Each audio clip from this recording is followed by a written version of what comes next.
A guy in Texas got a raise last month, $4,000 a year more. He was thrilled, texted his wife a screenshot of the email. 3 weeks later, his car broke down. He didn't have $4,000 saved. He had a raise, so he did what 60% of Americans do in that exact moment. He put it on a credit card. Here's the part nobody tells you. His company didn't just allow that. In a quiet, structural way, they were counting on it.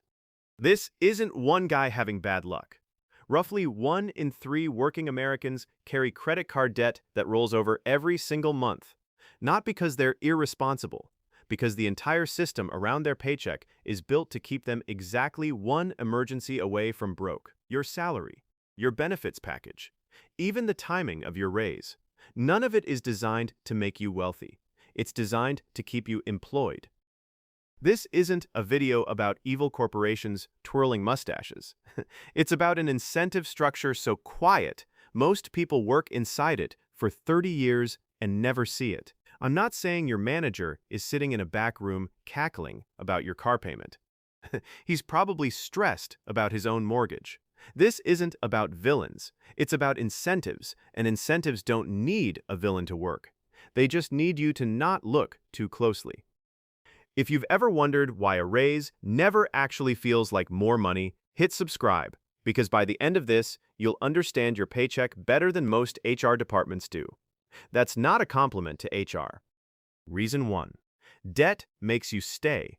A financially stable employee can walk. An employee with a car payment, a credit card balance, and 3 weeks of emergency savings cannot.